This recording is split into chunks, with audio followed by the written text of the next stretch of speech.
मैं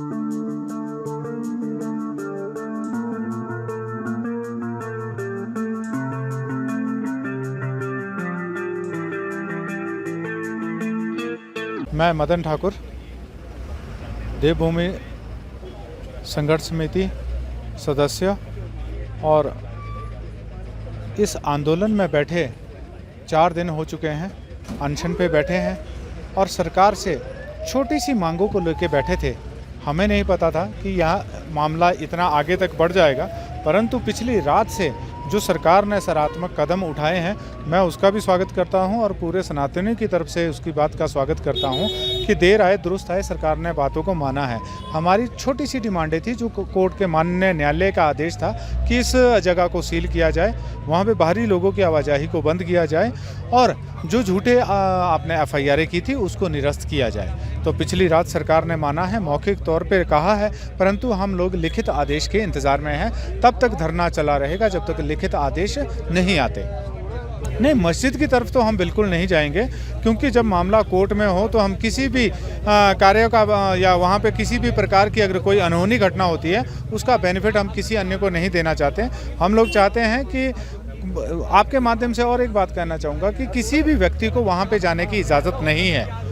कोई भी व्यक्ति घटना यहीं पे बैठे, जहाँ पे धरना स्थल पे हम बैठे हैं, सभी लोग यहाँ पे आएँ, शांतिपूर्वक रहे। सरकार बात मान रही है, सरकार के निर्णय का इंतज़ार करें और हम कुछ समय में जब तक सरकार के लोग आते हैं, सरकार की बात पूरी तरह लिखित कार्रवाई करेंगे। हम जश्न के रूप में मनाते हुए इस सभा स्थल को समाप्त करेंगे। मेरा नाम श्वेता चौहान है जी। पिछले 2 दिन से तो प्रशासन ने हमसे संपर्क करने की भी कोशिश नहीं की है, पर पिछले कल प्रशासन से हमारे भाइयों की बात हुई है।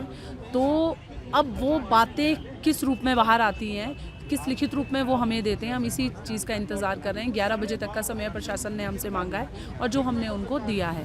अब हम कर पाएंगे कि वो क्या हमें लिखित रूप में देते हैं हमारी डिमांड, क्योंकि हमारी ऐसी कोई भी डिमांड नहीं है कि हमने कुछ गलत मांग लिया हो। हमने सही चीज़ों के लिए आवाज़ उठाया, अवैध ढांचे को सील करें और जितने भी हमारे सनातनी भाई है सब पे FIR हुई है उनको वापस लें।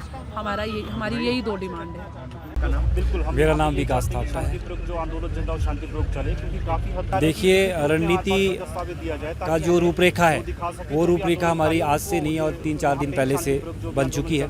और इस जो हिंदू संघर्ष समिति के बैनर तले बहुत से हिंदू संगठनों का समावेश हुआ है। हमने जो सामूहिक रूप से जो निर्णय लिया है, हम उस निर्णय में अभी तक अडिग है। लेकिन सकारात्मक पहल ये है कि प्रशासन ने पिछले कल शाम को हमें वार्ता के लिए बुलाया था। हर पहलुओं पर बड़ी विस्तार से चर्चा की गई है कि कैसे इसका समाधान निकाला जाए। लेकिन इस चीज़ को लेकर मैं आश्वस्त हूँ। जो हमारी मुख्य मांग थी, जो FIR पिछले दिनों हमारी जो महिलाओं और हमारे लोगों पर की गई थी, उसको निरस्त करने की उन्होंने बात की है। जो और मामले हैं, जो हमारी और डिमांड्स थी, वो एक टेक्निकल इश्यूज़ पर डिस्कशन चला है। अब किस रूप से उनको हमारे बीच ये प्रशासनिक अधिकारी लाते हैं, वो हमें देखना है। हमने साफ तौर पे कहा है कि मौखिक रूप से हम मानेंगे नहीं। ये आंदोलन अभी शांतिपूर्ण तरीके से चला है, ऐसे ही ये चलता रहेगा। अनशन तब तक समाप्त नहीं होगा जब तक कोई इसका कंक्लूज़न नहीं निकलेगा।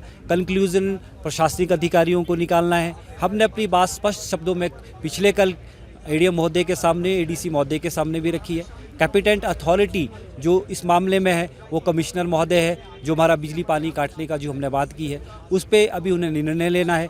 जब तक लिखित रूप से निर्णय नहीं आएगा, ये हमारा अनशन अभी चलता रहेगा। जो हमारी रूपरेखा आंदोलन की आज की है, जो 11 तारीख की, वो वैसी रहेगी। हाँ, एक बात हम आश्वस्त हैं, पिछले आंदोलन से हमने बहुत सी सीखा है। ये जो आंदोलन है, ये आंदोलन बड़े शांतिपूर्ण तरीके से होगा। ठीक है, जो मस्जिद में नमाज का सवाल है, हमारे किसी भी कार्यकर्ता को निर्देश दे दिए गए हैं। खुद एक जिम्मेदार वो लोग हैं, कोई भी मस्जिद की तरफ जाने वाला नहीं है। अभी हमें फ़िलहाल लिखित जो ऑर्डर उसका इंतज़ार है, उसके बाद आपके समक्ष जो भी हमारा सामूहिक निर्णय आएगा आपके समक्ष बता दिए जाएंगे।